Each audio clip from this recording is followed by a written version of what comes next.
교수님 안녕하십니까? 네, 안녕하십니까? 네, 이 수년 전부터 3D 프린팅 산업이 세계적인 신산업으로 조명받고 있죠? 네, 맞습니다. 실제로 3D 프린팅 기술이 개발된 것은 1980년대 중반입니다. 지금 벌써 30년이 더 된 기술인데요. 네. 하지만 최근에 전 세계적으로 뭐 제조 시장의 어떤 첨단화 이런 열풍을 타고 다시 3D 프린팅이 그 새로운 기술로서 각광받고 있습니다. 특히 미국 같은 경우는 2013년에 오바마 대통령이 신년 연설에서 3D 프린팅 기술을 제3의 산업혁명으로 언급을 했었는데요. 3D 프린팅 산업에 대한 집중 투자를 통해서 네. 미국 제조업이 사실 힘들었지 않습니까? 네. 그 미국 제조업의 부실을 되살리겠다. 이런 의지도 표명했던 적이 있습니다. 그래서 더더욱 미래 제조 기술로서 각광받는 것 같습니다. 네, 오늘은 3D 프린팅 산업에 대해서 이제 보다 자세한 이야기를 나누고 싶어서 교수님을 모셨습니다. 먼저 3D 프린팅이 과연 어떤 건지 소개를 좀 부탁드리겠습니다. 네, 사실 3D 프린팅이 만물 상자처럼 이렇게 인식이 되기도 합니다. 근데 그 기술의 어떤 그 기술 자체를 보면 상당히 간단한 기술인데요. 먼저 컴퓨터상의 3차원 도면을 이 3D 프린터를 거치면은 바로 3차원의 형상을 제조할 수 있는 네. 그런 기술이 되겠습니다. 그래서 이런 기술은 기존의 제조업에서 쓰고 있는 공정 기술과는 다르게 사실 공정 기술 같은 경우는 여러 단계의 그 장비와 프로세스가 필요했던 게 사실인데요. 3D 프린팅 기술을 이용하면은 그 모든 단계를 다 건너뛰고 한 번에 그 3D 형상을 실제화시킬 수 있는 그런 기술이라고 보시면 됩니다. 네, 조금은 알 것 같은데요. 구체적으로 3D 프린터가 어떤 원리로 물건을 만들어내는지 조금 부연 설명이 필요할 것 같습니다. 네, 먼저 3D 프린터로 물건을 만들기 위해서는 먼저 컴퓨터상에 3D 프린터용 도면을 만들 수 있는 소프트웨어가 필요합니다. 그 소프트웨어에서 3차원 형상을 이렇게 설계를 한 다음에 그 설계한 형상을 그 소프트웨어 상에서 이렇게 오일을 이렇게 써시듯이 네. 단면 방향으로 길이 방향으로 이렇게 겹겹이 층층이 이렇게 자르게 됩니다. 그러면 층층이 잘린 하나의 피스들은 다들 2차원의 어떤 도면이 되겠죠. 그 도면들을 3D 프린터 상에서 한 층 한 층 재료를 이렇게 입혀서 형성하게 되는 그런 기술입니다. 예를 들면 가정에서 사용하던 이런 아끼던 컵이 있다고 네. 하시면은 이 컵을 실수로 깨뜨렸다. 그러면은 새 컵을 구매하기 위해서 예전에 이 컵을 구매했던 백화점이라든지 아니면은 마트라든지 심지어는 요즘에는 인터넷도 많이 발달되어 있으니까 인터넷 쇼핑몰이라든지 이런 쪽을 통해서 아마 주문을 하게 될 겁니다. 네. 하지만 내가 원하는 디자인의 그 제품을 찾지 못했을 때는 어쩔 수 없이 포기하거나 아니면은 다른 제품을 이렇게 구매를 해야 되는 게 현실인데요. 이제 3D 프린팅이라는 기술을 이용하면은 누구나 이 제품에 대한 어떤 도면 파일만 있으면은 가정에서도 손쉽게 더 시간을 쓸 필요도 없이요. 이렇게 바로 만들어서 사용할 수 있다라는 그런 장점이 있겠습니다. 그래서 이거는 어떻게 보면은 너무 먼 미래를 말씀드린 것 같고요. 네. 좀 가까운 미래라든지 아니면 현실에 대해서 좀 말씀을 드리면은 현재 의료 산업 쪽에 3D 프린팅이 상당히 큰 시장을 좀 형성하고 있습니다. 실제로 해외 사례를 보시면 치아 기공소라든지 이런 네. 쪽에서 교정기라든지 아니면 임플란트 이런 쪽 제품들을 관련된 의료 부품들을 만들 때 실제 3D 프린팅을 많이 사용하고 있습니다. 그렇게 되면은 결국 개인에 맞춘 그런 제품들을 만들 수 있고 그리고 손쉽게 시장에 진입을 할 수도 있고 그래서 실제 미국에서도 이런 쪽 사업들이 상당히 유망하다고 평가가 되고 있고요. 네. 또한 제조업 분야에서도 소량 생산이 필요한 어떤 소량 생산이 필요하고 그리고 복잡한 어떤 재료 물성들을 다뤄야 되는 군사 분야라든지 아니면은 항공우주 그리고 특수한 어떤 자동차 부품 분야 이런 쪽에서는 그리고 금융산업 쪽에서도 3D 프린팅이 최근에 많이 부각되고 많이 사용되는 것이 현실입니다. 정말 여러 가지 산업에 영향을 미치고 있는데요. 네. 미래에는 어찌 보면 우리가 인터넷 쇼핑을 하듯이 도면을 쇼핑하는 또 그런 날이 올 수도 있겠다라는 생각이 듭니다. 네, 맞습니다. 네. 재고량이 줄고 사실 또 개인이 소자본으로 필요한 것을 만들 수 있기 때문에 이 경제적인 면에서도 참 탁월한 효과가 있다라는 또 생각이 드는데요. 네네. 3D 프린팅 산업의 미래 전망은 정말 무궁무진한 거죠. 네, 그렇습니다.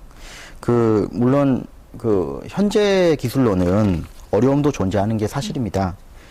하지만 완벽하게 그 산업에 적용되기 위해서는 여전히 넘어야 될 산이 많은 것은 사실이지만 그 가능성은 방금 말씀하셨다시피 정말 무궁무진하다고 볼 수 있고요. 최근에는 특히 보급형 3D 프린팅 시장, 그리고 어떤 교육용 프린터 시장과 재료, 그리고 소프트웨어 같은 경우도 일반인들이 쉽게 접근할 수 있을 정도 가격도 많이 낮아진 게 사실입니다. 실제 인터넷으로 검색을 해보시면은 50만 원 이하의 3D 프린터도 심심치 않게 좀 검색해 보실 수 있고요. 그리고 학교라든지 초등학교, 중학교 교육에서든 아니면은 다른 창의 관련된 특수 교육 분야라든지 이런 부분에서도 손쉽게 3D 프린터라는 것을 접해 보실 수 있을 겁니다. 저희들이 한 그 정도 가격선에서 만약에 구매를 하게 된다면 어떤 물건을 그럼 만들 수 있는 건가요? 네, 그렇다고 제가 말씀드렸던 컵이라든지 네. 이런 실제 소비재들을 만들기는 좀 힘드실 것 같고요. 하지만 충분히 개인용 피규어, 개인의 어떤 작은 미니어처 같은 거 있지 네. 않습니까? 그런 거라든지 아니면 연필꽂이, 그리고 작은 휴대폰 거치대 이런 네. 거 정도는 쉽게 만드실 수 있습니다. 예. 네, 정말 개개인의 삶에 어떻게 또 접목이 될지가 벌써부터 기대가 되는데요. 선진국에서는 오래전부터 이제 3D 프린팅에 주목을 하고 또 기술 개발에 매진하고 있다고 알고 있습니다. 지금 세계 시장의 수준이 어디까지 도달해 있는지 좀 설명을 부탁드리겠습니다. 네, 사실 3D 프린팅이라는 기술의 상용화를 주도했던 나라는 미국입니다. 또한 미국에서는 이 3D 프린팅의 여러 가지 종류가 있는데요. 그런 종류들의 대부분의 어떤 원천 특허를 보유하고 있는 나라기도 합니다. 미국이. 사실 미국에서부터 이렇게 상용화가 시작됐지만은 최근엔 또 독일, 일본과 같은 제조 선진국들이 이런 제조 응용의 3D 프린팅 기술을 또 접목하는 시도를 많이 하고 있고요. 아까 말씀드렸지만, 서두에 말씀드렸지만, 미국의 오바마 대통령이 네. 특히 첨단 제조업의 재시동, 이런 것을 계속 기치를 걸고 있기 때문에, 미국은 정부 주도로 이렇게 3D 프린팅 기술을 산업화시키는 거에 상당히 많은 노력을 기울이고 있습니다. 일례로, 미국의 오크리지 국립연구소가 있습니다. 네. 이 오크리지 국립연구소는 예전 2차 세계대전 말미에 맨하탄 프로젝트라고 해서 원자폭탄을 개발했던 연구소 중에 하나로 참 유명한데요. 네. 최근에 이 연구소가 이제 문호를 개방하고 이제 일반 사기업이라든지 교육기관에도 3D 프린팅 기술을 접목할 수 있게 많은 지원을 하고 있습니다. 실제로 이 오크리지 국립연구소에서 개발했던 장비 중에 빅 에어리어 애디티브 매니팩처링이라는 장비가 있습니다. 네. 이 장비가 현재 많이 주목받고 있는 로컬 모터스라는 미국 회사가 있는데요. 그 회사의 자동차 차체를 만드는 주력 장비로 지금 사용되고 있습니다. 그만큼 미국에서는 실제 국립연구소에서 개발한 기술을 네. 일반 사기업들 그리고 스타트업 기업들이 사업화에 쓸 수 있도록 이렇게 지원 프로그램도 다양하게 만들고 그리고 실제로 전폭적인 지원을 아끼지 않고 있습니다. 네. 독일이나 일본의 수준은 어느 정도 됩니까? 네, 독일이나 일본 같은 경우는 원래 전통적으로 제조업이 아주 강했었죠. 독일 같은 경우도 인더스트리 4.0이라든지 이런 여러 가지 미래 제조 혁신 프로그램을 가동하고 있는데 거기서도 필수적으로 등장하는 키워드가 3D 프린팅입니다. 3D 프린팅은 아까도 말씀드렸지만은 다른 여러 제조 프로세스들을 다 건너뛰고 이 프로세스를 압축해서 상당히 혁신적인 어떤 네. 비즈니스 모델을 만들 수 있는 어떤 도구입니다. 그렇기 때문에 독일과 일본에서도 자동차 산업 그리고 각종 중공업 쪽이라든지 군사 쪽으로도 많이 활용이 되고 있고요. 네. 이런 부분들이 이런 제조 선진국의 중국에서 시작이 됐지만은 뭐 한국에서도 지금 붐이 일고 있고 그리고 그 세계적으로 전 세계적인 어떤 네. 트렌드로 자리매김할 거라고 생각됩니다. 중국의 기세도 만만치 않을 것 같은데요. 중국은 그럼 지금 어느 정도 수준인가요? 맞습니다. 사실 그 중국이 그 원천 기술이라든지 뭐 아니면 이런 상용화 시작 측면에서는 미국이라든지 뭐 저기 그 독일, 일본에 비해서는 좀 늦게 출발한 것이 네. 사실입니다. 하지만 중국의 강점은 그 거대한 자본과 정말 거대한 저기 어떤 인력 자원이라고 볼 수 네. 있는데요. 우수한 인력 자원이라고 볼 수 있는데 현재 그 중국 정부에서도 아주 정책적으로 3D 프린팅 산업을 매우 그 육성을 하고 있고요. 또 더 좋은 소식은 중국에게 더 유리한 소식은 최근 2, 3년 사이에 그 대부분 이제 선진국들이 가지고 있던 원천 기술 특허들이 만료가 됐습니다. 그래서 그 산업용 프린팅 시장에 네. 진출할 수 있는 여지가 훨씬 더 많아졌고요. 어. 그걸 지금 중국이 이미 그 많은 부분 좀 앞서가고 있는 상황입니다. 정말 뭐 무서운 상황이라고 생각이 듭니다. 네네. 우리나라에 대해서 좀 이야기를 해보겠습니다. 선진국보다는 뒤처져 있는 상황이라고 들었는데요. 우리나라의 3D 프린터 개발 현황과 수준이 어느 정도인지 그리고 얼마나 격차가 지금 벌어져 있는지 좀 설명을 부탁드리겠습니다. 네. 사실 국내 3D 프린팅 관련된 시장이 2013년도 기준으로 한 300억 원 규모 수준으로 그렇게 크지는 않은 것이 네. 사실이었고요. 그 최근 매년 해를 거듭할수록 정말 폭발적으로 성장을 하고 있긴 합니다. 하지만 저기 안타깝게도 국내에 보급된 산업용 3D 프린터의 경우는 90% 이상이 다 해외에서 해서 의존을 하고 있는 실정입니다. 더 안타까운 부분은 방금 말씀드렸지만 중국 같은 경우는 이런 3D 프린팅 부분에 투자를 아끼지 않고 있지만 네. 우리나라는 각종 규제와 그리고 이 진입 장벽이 워낙 높다라는 문제 때문에 뭐 좀 어려움을 겪고 있는 게 사실이고요. 이런 부분 때문에 시장 선점을 조금이라도 더 앞당기기 위해서는 좀 적극적인 투자가 절실한 상황이라고 생각됩니다. 네. 네. 아쉬운 부분이 좀 있고요. 또 우리나라는 아직 시작 단계라는 생각이 듭니다. 그리고 필요성에 대한 부분에서도 아직은 사실 인지가 좀 덜 된 부분이 있다라는 생각이 드는데요. 네네. 울산도 사정이 좀 다르지 않을 것 같습니다. 울산시가 지난해부터 3D 프린팅 산업 육성을 위해서 적극 나서고 있는데요. 지금 현재 상황은 어떻습니까? 네, 맞습니다. 그런 부분에서는 상당히 다양하게 생각하는 최근 이벤트가 있었습니다. 정부에서 지역별로 지역 전략 산업이라는 것을 지정을 했는데요. 이는 각 시도별로 지역 전략 산업에 대해서 규제 완화, 재정 지원 등의 정부 차원의 전폭적인 지원을 아끼지 않겠다라는 그런 내용입니다.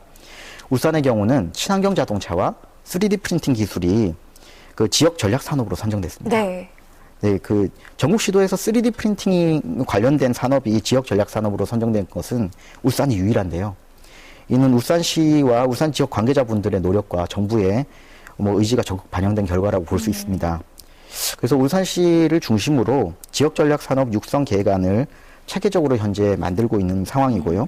이를 통해서 울산이 대한민국 3D 프린팅의 산업화 그리고 나아가서 3D 프린팅의 세계적인 글로벌 경쟁 기술의 네. 어떤 재고 이런 부분들에 대해서 좀 스포트를 낼 수 있는 시작이라고 생각이 됩니다. 네, 긍정적인 변화이긴 하지만 사실 가장 궁금한 거는 우리나라의 3D 프린팅 산업이 선진국보다 지금 어쨌든 뒤처져 있는 상황인데 울산이 신성장 산업으로 3D 프린팅 산업을 육성하는 게 뒷북 잡는 모양새가 되지 않을까 하는 우려가 있거든요. 이 네네. 부분에 대해서는 어떻게 생각하십니까? 네, 3D 프린팅 기술이 실제로 미국이라든지 해외 선진국을 주도로 해서 상용화되기 시작한 것은 맞습니다. 네. 그런데 이 장비 차원에서는 그렇게 볼 수 있는데요. 실제로 3D 프린팅 산업을 크게 보면은 장비 기술과 재료 기술 그리고 소프트웨어 기술, 이 소프트웨어 기술에는 관련된 어떤 비즈니스 서비스도 다 포함이 됩니다. 그렇게 세 가지로 크게 나눌 수 있는데요. 실제 장비 부분에서는 우리가 스타트가 많이 늦었던 건 사실입니다. 네. 하지만 이런 재료라든지 관련 소프트웨어 서비스 시장 같은 경우는 아직도 잠재력도 무한하고 또한 전 세계적으로도 이게 태동 단계라고 볼 수가 있을 것 같습니다. 그래서 이런 측면에서는 3D 프린팅 산업이 육성한다는 게 그 울산시가 또 가지고 있는 여러 가지 또 잠재력도 있기 네. 때문에 그 시너지가 잘 날 수 있을 거라고 생각을 하고요. 또 그 3D 프린팅 산업의 특징이 그 온라인 기반으로 생태계가 형성된다는 네. 겁니다.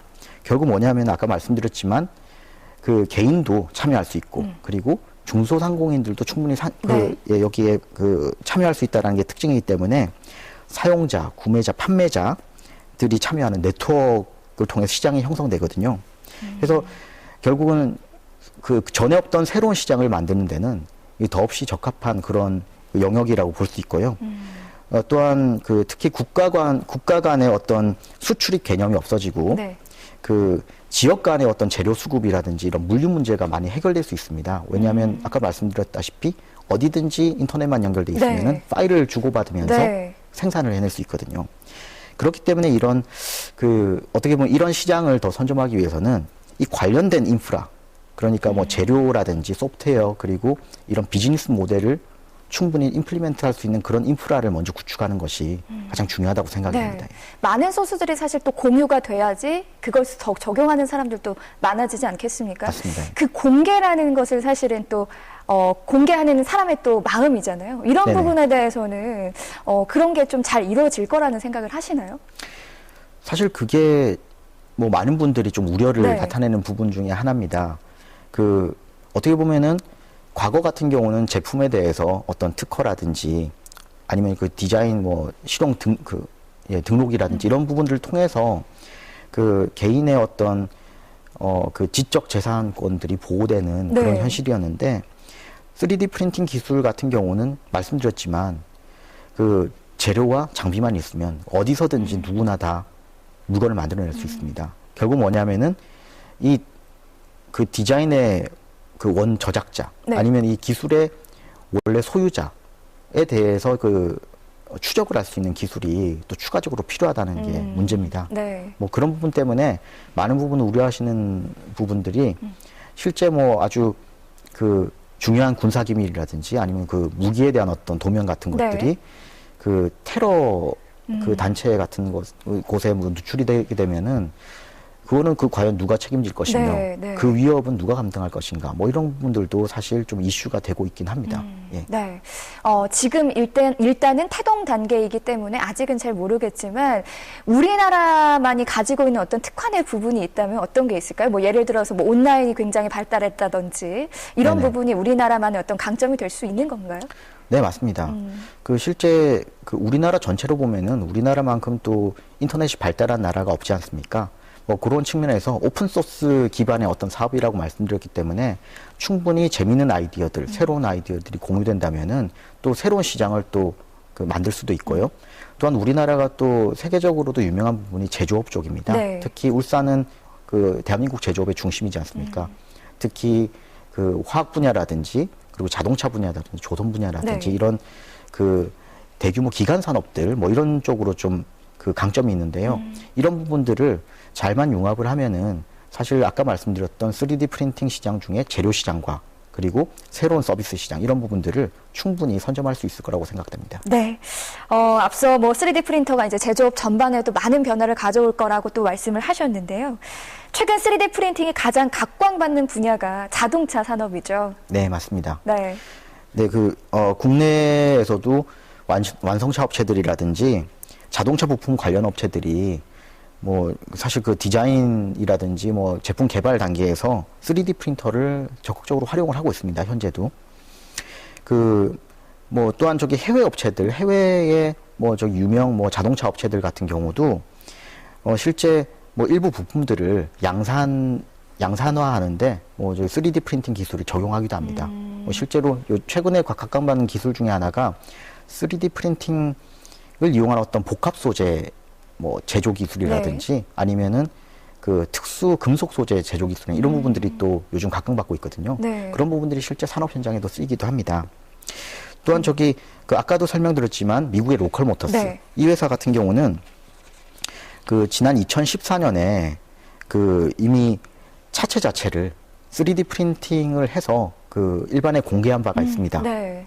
뭐 실제 김기현 울산시장님께서도 로컬 모터스 방문하셔서 시승도 해보시고 그랬던 걸로 알고 네. 있고요. 그리고 이 회사가 지금 가지고 있는 계획은 올해 안에 그 고속도로를 운행할 수 있는 정도의 안전성을 가진 그런 3D 프린팅된 차를 출시하겠다라는 그런 목표를 가지고 있습니다. 네. 네. 그게 그럼 가능한 지금 상황인 건가요?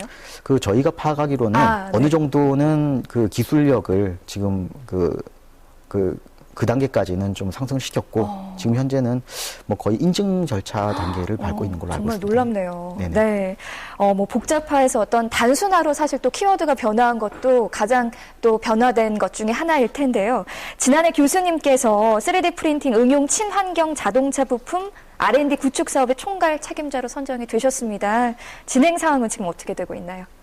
네, 사실 지금 3D 프린팅 관련해서 실제 산업과 연결된 R&D 사업으로는 국내에서 거의 최초라고 보시면 되는데요. 그러다 보니까 주변에서 많은 또 기대가 있으신 것이 사실입니다. 그래서 사실 책임감도 많이 느끼고 있는데요. 현재는 3D 프린팅 첨단 기술 연구센터를 중심으로 해서 그 주요 인프라들을 구축하는 사업들을 진행을 하고 있습니다. 또한 생산기술연구원, 울산 테크노파크 울산경제진흥원 등과 함께 울산 지역에 있는 중소기업들을 지원하기 위한 어떤 기술 지원 프로그램도 지금 준비 중에 있고요. 또한 최신 3D 프린팅 기술 트렌드에 대해서 소개하기 위해서 다양한 사업화 적용 경험이 있으신 해외 전문가, 국내외 전문가 연계 프로그램, 그리고 기술 컨설팅, 교육, 이런 부분 사업들도 진행 중에 있습니다. 무엇보다 중요한 게 이 3D 프린팅 기술에 대한 저변 확대가 사실은 먼저 선행이 돼야 될 것 같은데요. 왜냐하면은 이런 3D 프린팅 기술이라는 게 일반 제조업에서 볼 때는 워낙 새로운 기술이다 보니까 좀 아무래도 새로운 시도를 좀 꺼려하는 분들도 제가 뵀던 적이 있습니다. 그래서 이 인식 개선 그리고 새로운 기술을 통한 어떤 경쟁력 제고 이런 부분들에 대해서 충분히 강점이 있다는 부분을 널리 알리고자 좀 노력을 하고 있습니다. 말씀하신 부분이 센터의 역할이라는 생각을 하시는 거군요. 네, 맞습니다. 네, 3D 프린터가 자동차 산업 현장에 또 어떤 영향을 미칠지도 궁금합니다. 네네. 어떻게 또 변화를 하고 또 영향을 미칠까요? 네, 보통 자동차 한 대가 완성되는 데는 2만 개에서 2만 5천 개 정도의 부품이 조립된다라고 많이 알려져 있습니다. 그래서 이런 자동차 산업은 대규모 장치 산업이고, 그리고 그 진입 장벽이 매우 높다라고 인식이 되고 있는데요. 하지만 이 3D 프린팅 기술이 줄 수 있는 매력적인 포인트 중에 하나가 어떤 복잡한 형상이라든지 복잡한 부품이 조립돼야 되는 모듈을 한 번에 제작을 할 수 있다라는 그런 게 강점입니다. 그래서 사실 로컬모터스라는 회사가 지금 사업화를 진행하는 부분도 거기에 주안점을 두고 있는데요. 로컬모터스 같은 경우도 한 대의 전기차를 완성하는데 부품 수를 100개 이하로 줄였습니다. 3D 프린팅을 통해서만 가능한 일이거든요. 네. 그래서 특히 로컬모터스가 좋은 사례가 될 수도 있지만 차세대 자동차라고 불리는 전기 자동차 아니면 자율주행 자동차 이런 부분에서는 이런 부품 각각의 경량화라든지 그리고 특수 기능화, 복합 기능화가 상당히 키워드가 될 수 있습니다. 이런 부분들은 어떻게 보면 기존의 제조 기술로 접근을 하기는 상당히 힘든 부분이 사실이거든요. 그래서 이런 3D 프린팅 기술이 어느 정도 해결을 해줄 수 있을 거라고 기대를 하고 있고요. 그런 또 사례가 로컬모터스에서 어느 정도 좀 볼 수 있다라고 보실 수 있습니다. 그래서 이런 자동차 산업이 과거에는 거대 장치 산업이었다라고 하면은 마치 IT 기반한 사업처럼 이제 개인들이 누구나 아이디어를 내고 누구나 참여할 수 있게 이렇게 바뀔 수 있다라고 보여지는데요. 그렇게 된다면은 새로운 시장이 열릴 것 같습니다. 그러면 이제 대기업 중심보다는 어떤 개인들, 아이디어가 있는 개인들, 그리고 어떤 의지가 있는 개인들이 충분히 이 사업에 새로운 영역을 가지고 또 진출해 볼 수 있는 그 여지가 다시 생긴다라고 보실 수 있습니다. 개인이 참 중요한 키워드인 것 같습니다. 출범식에서 이 3D 관련 회사들과 또 업무 협약을 맺고 하시던데요. 향후 진행할 사업에 대해서 구체적인 계획이 있으신가요? 네, 일단 우리 3D 프린팅 첨단기술 연구센터에서는 울산 지역을 중심으로 해서 대한민국이 3D 프린팅 기반 제조업 응용 기술 부분에 대해서 기술 경쟁력을 갖출 수 있게 그 최대한 좀 그 지원을 아끼지 않을 예정입니다. 또한 저기 응용 생산 기술 개발도 병행할 예정인데요. 그 울산 지역의 주력 산업인 특히 자동차, 그 조선화학, 화학 분야와 관련된 뭐 기업 연구소들과 함께 컨소시엄을 이뤄서 R&D 과제들을 함께 수행해 나갈 예정입니다. 특히 뭐 그 자동차 생산 기술 쪽으로 먼저 시도를 해보겠지만 향후에는 그 바이오 산업이라든지 복합 소재 산업이라든지 네. 이런 부분도 사실 무시할 수 없는 시장이거든요. 그래서 이런 부분에서도 3D 프린팅 기술을 응용을 해서 그 어떻게 하면은 울산 지역에 새로운 신시장을 다시 만들어낼 네. 수 있을까 이런 부분들을 좀 더 고민을 해보도록 하겠습니다. 네, 센터가 중심이 돼서 그 허브 역할을 잘 해주시기를 좀 기대를 해보겠습니다. 지난해 뭐 울산시가 로컬 모터스 MOU를 맺는다는 또 말씀을 해주셨는데요. 또 올해 말에 독일의 프라운호퍼 울산 분원이 들어서면 공동 연구에 더욱 박차를 가할 수 있지 않을까라는 또 기대가 됩니다. 이 부분에 대해서는 또 어떻습니까? 네, 맞습니다. 그 로컬 모터스 같은 경우는 워낙 그 기존에 알려져 있던 3D 프린팅 기술을 기반으로 해서 자동차 산업을 그 선도하는 기업 중에 하나고요. 또한 이 울산시와 계속적인 어떤 협업을 통해서 그 새로운 시장에 대한 그 문을 열어줄 거라고 저희 기대를 하고 있습니다. 네. 이는 그 울산에서 추진하고 있는 지금 3D 프린팅 기술 시장, 산업 시장 이런 부분들에 대해서 더욱 경쟁력을 강화하는 계기가 될 것으로 보이고요. 그리고 또한 그 독일 프라노퍼 연구소 같은 경우는 실제 그 전 세계적으로 자동차 경량화 소재 기술 분야에서 그 아주 유명한 연구소입니다.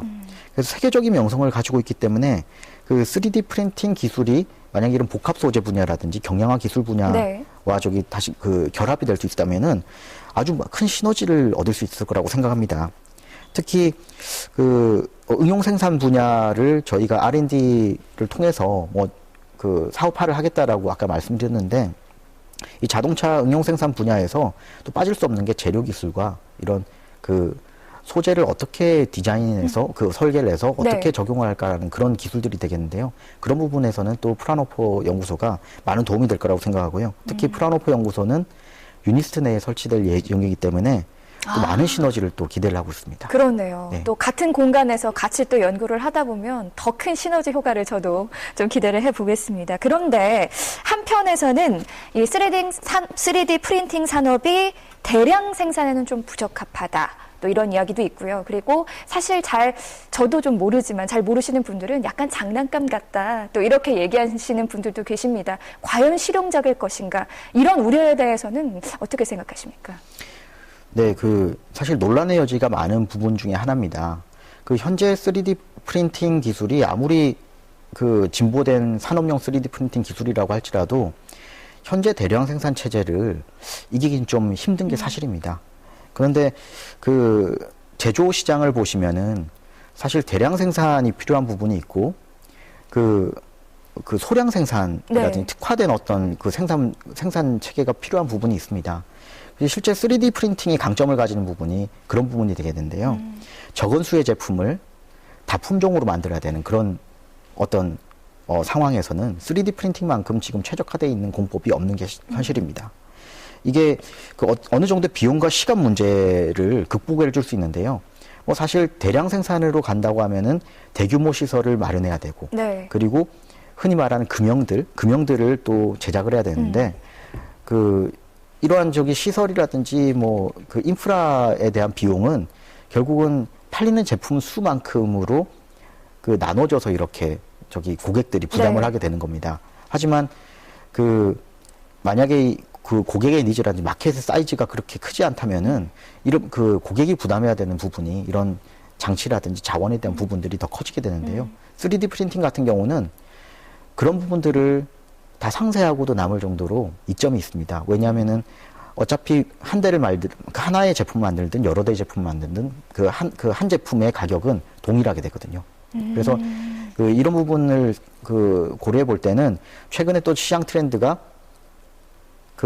한두 가지의 품목에 대해서 대량 생산을 하는 것보다는 다양한 품목들을 개인에 맞춰서 네. 소량으로 생산하는 쪽으로 많이 옮겨가고 있기 때문에 3D 프린팅이 상당히 제조업 시장에서 여러 가지 좋은 이슈들을 많이 만들지 않을까라는 기대를 하고 있습니다. 예. 네. 울산의 신성장 동력 산업으로 또 3D 프린팅 산업이 뿌리를 내리려면 또 해결해야 할 과제도 굉장히 많을 것 같습니다. 어떤 게 있을까요? 네, 맞습니다. 먼저, 많은 전문가분들이 지적하시는 부분인데요. 이 3D 프린팅 산업이 좀 더 여러 산업 분야로 확대가 되기 위해서 규제 완화에 대한 어떤 요청들이 실제로 많이 일어나고 있는 걸로 알고 있습니다. 그리고 또 그 기업이나 뭐 개인 창업자를 위한 어떤 각종 인프라 및 지원 프로그램들 뭐 이런 부분들도 당연히 또 있어야 될 거고요. 그리고 또한 아까 말씀드렸지만 3D 프린팅 기술 자체뿐만 아니라 네. 이러한 인프라들을 이용을 해서 또 만들 수 있는 새로운 어떤 서비스 시장 이런 부분에 대한 어떤 그 제도적 지원이라든지 그리고 그 정부 차원의 어떤 재정적 지원 이런 부분들이 또 필요할 것이라고 생각이 됩니다. 네, 많은 관심이 필요할 것 같다라는 생각이 듭니다. 그리고 요즘 청년 취업이 좀 사회적 문제가 되고 있지 않겠습니까?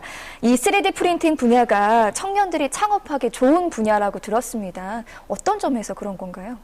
네, 앞서 말씀드렸지만 이 3D 프린팅 기술은 3차원 도면 파일만 다룰 수 있으면은 이제 그 프린터를 통해서 제품을 바로바로 네. 예, 만들어낼 수 있지 않습니까? 그러다 보니까 그 창의적인 아이디어를 가지고 있고 의지가 있는 청년이라면 누구나 이러한 그 새로운 프로젝트를 만들고 새로운 제품을 만들고 새로운 제품을 시장에 출시하고 이런 게 아주 쉽게 가능합니다. 특히 울산에서는 유니스트뿐만 아니라 울산 창조경제혁신센터라든지 울산 테크노파크 경제진흥원 그리고 생산기술연구원 등의 기관들에서 3D 프린팅 기술 지원, 시제품 제작 지원 그리고 창업 지원 프로그램들을 많이 운영을 하고 네. 있습니다. 그래서 이게 울산이 훨씬 더 활성화가 돼 있지만 또 전국적으로도 보면은 이런 지원 프로그램들을 심심치 않게 볼 수 있는데요.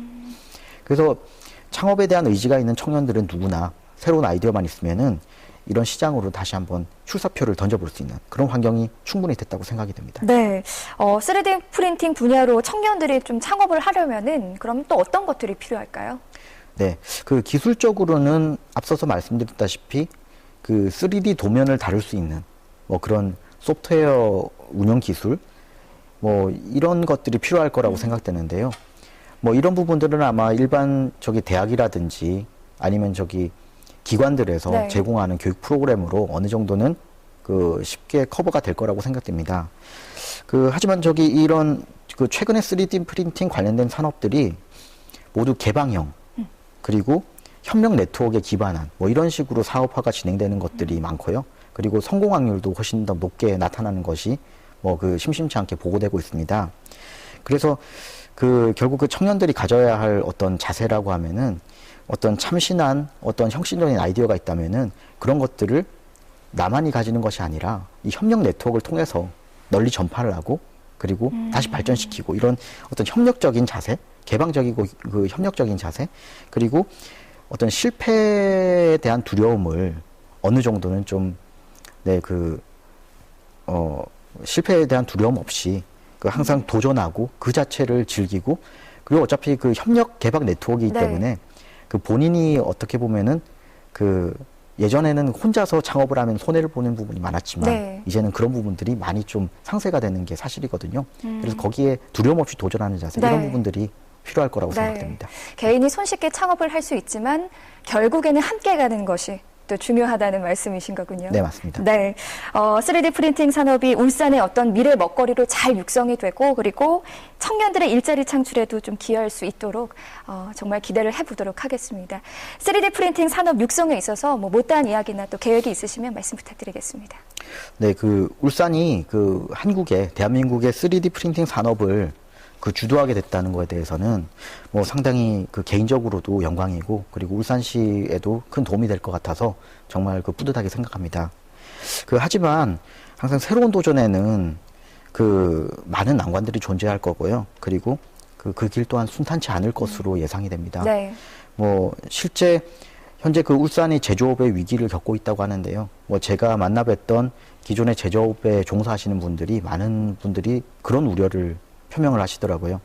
3D 프린팅 기술이라는 것은 상당히 새로운 기술인데 이런 부분들을 도입함에 따른 어떤 리스크, 위험 부담이라든지 이런 부분들은 그러면 누가 책임질 것이며 네. 그리고 그 기존에도 어느 정도 사업이 잘 되고 있었는데 굳이 이런 신기술을 도입을 해야 되는 이유가 뭐냐라고 많은 분들이 또 저한테 지적을 해주셨는데 하지만 과거에 울산이 처음에 이 공업의 도시로 시작을 할 때 그전에는 아무것도 없었던 무의 상태였다는 것을 저는 들었습니다. 네. 그래서 지난 30년 동안 정말 기적을 이뤘는데요. 하지만 이런 지금 정체기에 들어간 현재 제조업이 또 다른 다음 30년을 기약하는, 다음 50년을 기약하는 새로운 기적을 만들기 위해서는 또 새로운 또 도전이 필요하다고 봅니다.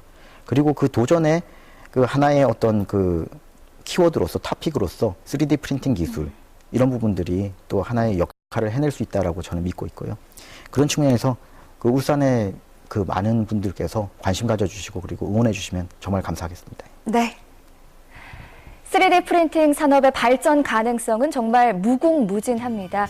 울산이 그 거점 도시가 될 수 있도록 더욱 힘써 주시기를 부탁드리겠습니다. 오늘 말씀 고맙습니다. 네, 감사합니다.